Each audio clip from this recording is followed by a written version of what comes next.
Do you want to know the secrets to successful, healthy relationships? Clinical psychologist Dr. Ashley Bradley is here with the answers. Welcome to How to Stay Sane with Karen Jordan. How to stay sane. So we're so excited to have Dr. Ashley Bradley here with us today. Thank you so much for agreeing to be on the show. Of course. Thank you for having me. It's my favorite topic to chat about. Excellent. Well, let's dive into it. So, first of all, everyone loves the idea of love. You know, I think that's why we have so many reality shows and TV shows about the topic. But to be successful in a relationship, what's the best way to establish boundaries? That's such a great question. I think the best way to be successful in a relationship is using your knowledge of self. And we often don't talk about that, but the power of introspection and being aware of who you are, what you need, what you want, how you function in a relationship, because that allows you to find a partner or partners who are a good fit for you. So I think starting there is the most important piece. Okay, that makes sense. Why, when you get into a relationship, why are relationships so complex for a lot of people? Yeah, I think, relationships, no matter if it's romantic, platonic, familial, they require a level of vulnerability, right? Vulnerability is what creates intimacy. Relationships require us to trust other people, to trust that they'll care about us, that they'll take care of our hearts, and really allowing yourself to be seen. And I think this is really scary for a lot of people. And so many people decide not to do it, or they show up in a way that's maybe not healthy. Now, when you get into a relationship, when you've decided, to take that plunge, how can people avoid sabotaging their relationships? That's a good one. I think accountability is huge. Taking ownership. I think sometimes we can assume it's the other person, right? Oh, it must be them. And so understanding the role that we play in co-creating some of these unhealthy or unhelpful dynamics. I think using discernment when we're seeking guidance about our relationship. Everything is not for everybody. So really vetting who you're sharing, these intimate parts of your relationship with, and really thinking about the advice that you're being given. Because sometimes people unintentionally can lead us astray, or, they're speaking from their own very specific experience. And connecting it back to what I was saying about self-awareness, I think recognizing patterns within ourselves can also help us avoid sabotaging, right? If I know that I often mistake security for things being boring, then I can use that awareness to say, hey, okay, this isn't boring, it's just stable. And maybe that's not what I'm used to, right? So let me show up differently. I think that's very helpful advice. Now, and speaking of self-awareness, when it comes to a relationship, and this can be a platonic one as well, does a person's childhood or background play into the role of when they're approaching a relationship? Absolutely. Our family, our caregivers, just our environment, it's the blueprint, right? It sets the tone for how we relate to other people, how we relate to ourselves. In our family unit or caregivers, that's where we learn how to belong and how to be loved, and we're internalizing messages at a deeper level. We're not usually aware of these messages because we're kids, but about how we belong, how we gain acceptance, how we get approval, and then we map that on to relationships outside of family, so friends, coworkers, romantic partners. So it absolutely plays a role. Or if you had a wound or an injury, right? You had a rocky relationship with a caregiver and they betrayed you, right? That might create some trust issues that would then follow you or could follow you into your relationship. So family plays a huge role. Huge role. Okay. And so when you get into a relationship and let's say the two people are talking about creating boundaries. What's the difference between creating a boundary and making a request? This is such a great question because oftentimes when I'm working with clients, we kind of confuse the two. So a boundary, simply put, a boundary is about us and a request is about them. Okay. So a boundary is about how we're going to respond to a situation. So for example, right, if I say, I'm not a morning person, from 7 a.m. to 10 a.m., I'm not going to answer my phone. Mm-hmm. That's about me, right? So you can call my phone, right? You can call me, you can text me, but I'm not going to respond because my boundary is I don't take calls or I don't respond until after 10 a.m., right? And so a request is about the other person, right? It's about modifying the other person's behavior. So the request could be, hey, can you not call me at this time? So that's the difference. I see. Okay. I'm glad you outlined that because that's a very good point. I think a lot of people are confused about that. Yes. Yeah, we'll talk about, often with boundaries in relationships, people will say, well, hey, this is my boundary, so can you just not do that? And you have to gently let them know that you're allowed to make that request, but it's a request. And you are wanting them to modify their behavior, right? You're wanting to kind of manage it in some way versus a boundary is just, well, if you do that thing, here's how I'm going to respond. Yeah, that definitely makes sense. When you're in a relationship and you come across, obviously challenges or obstacles are going to occur. What are some tips you have for people when it comes to facing a challenge in a relationship? I think my first piece of advice would be to manage expectations. Sometimes we expect our relationship to be smooth and just rainbows and butterflies all the time, and that's not the case. Mm-hmm. And so I think just changing our mindset can help set us up for success.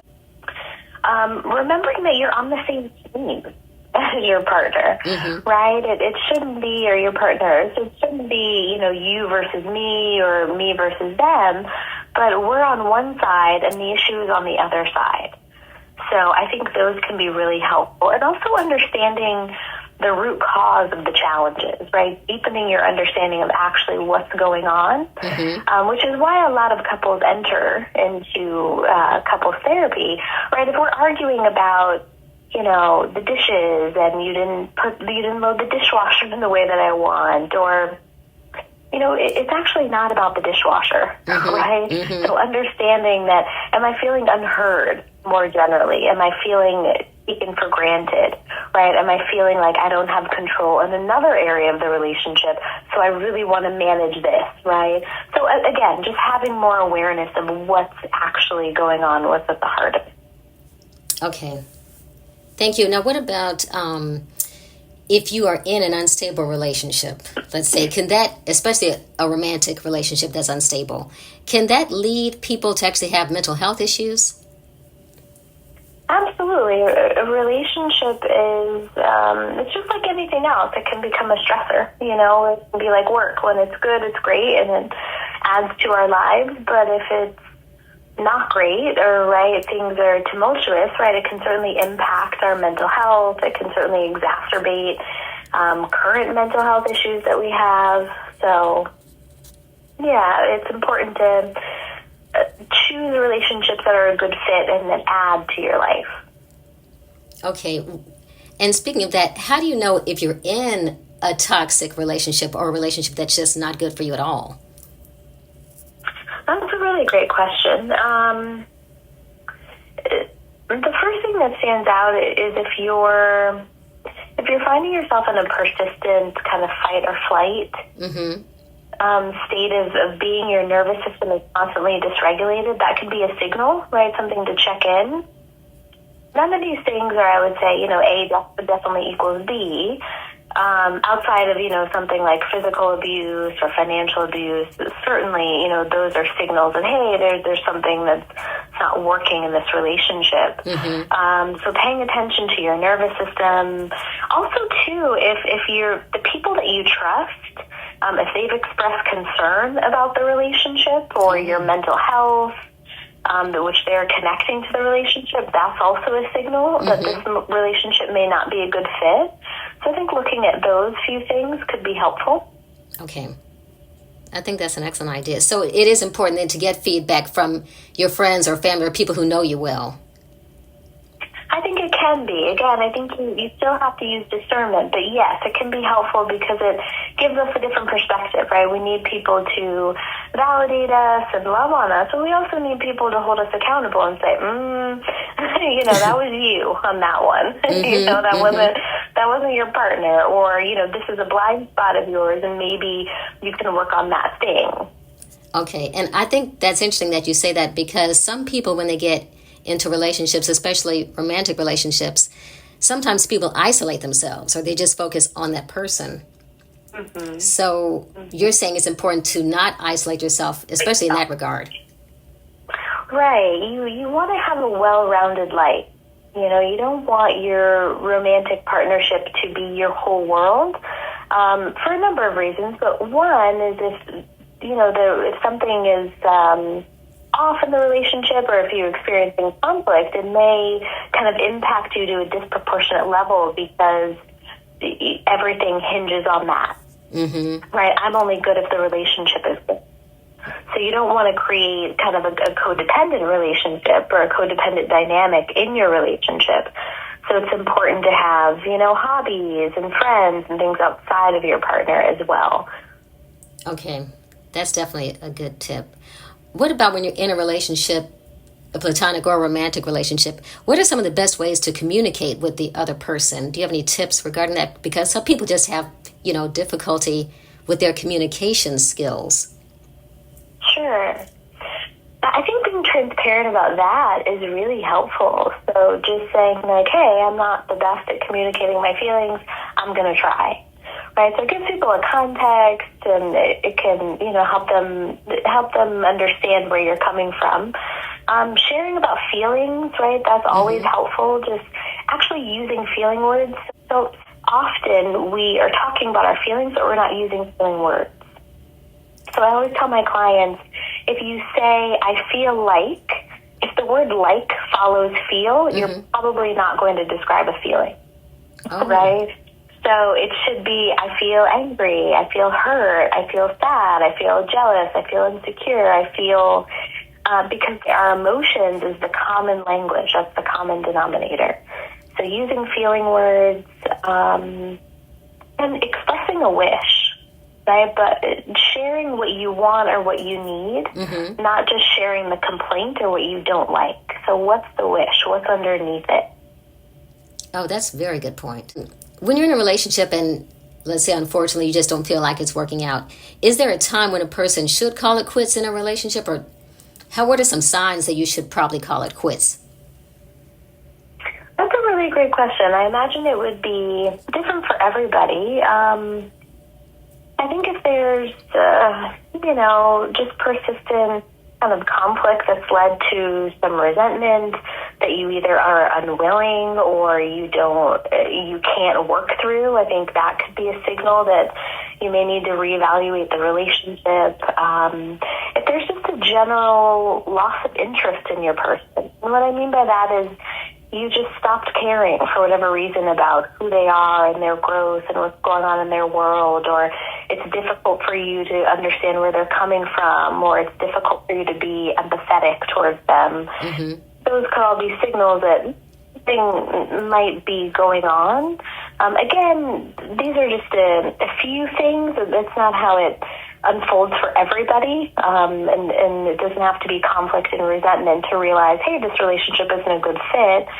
But thinking about your needs, right, or my core needs being met in this relationship, generally speaking, is the relationship adding more than it is taking away, right, over time, because, again, relationships aren't going to be perfect all the time. They're not going to add all the time. So those are some things you can look at. Okay, and what are some things that you can do to, help keep a spark in the relationship or try to, keep things exciting? Do you have any tips for that? That's a great question. I think It's the quintessential kind of psychology answer, which is depends. It depends on the people involved in the relationship and, what feels exciting to the person. But I would say stay curious. Like, keep trying to get to know your partner and the different versions of them, because when you're in a long-term partnership, the person you met 10 years ago is not the same person that you're in a relationship with now. Mm-hmm. So understanding that and being willing to grow and to learn and to just continue to keep the curiosity, I think that will keep the spark, right? So that's what I would say for that question. That's great advice. Is there anything else about relationships or that people should keep in mind that we haven't talked about that you think they should know? Nothing comes to mind. I would say that conflict is a part of a relationship. Mm-hmm. And so it's important to not write off a relationship or write off a person just because it's going to require you moving through some discomfort. I think sometimes we rely on this, I'm protecting my peace, but mm-hmm. It's really, you're just avoiding discomfort. You're just avoiding the hard conversation. So it's okay, right? Conflict, ruptures and repairs, that's what creates intimacy. That's what creates connection. Mm-hmm. So it's okay. That's a great note to end on. Thank you so much, Dr. Ashley Bradley. You're welcome. Thank you for having me. Dr. Ashley Bradley shared some great tips about relationships and left us with some gems. I hope you learned a lot. I know I did. Thanks so much for listening. And don't forget to subscribe to this channel so you don't miss any upcoming episodes. Join us next time on How to Stay Sane with Karen Jordan.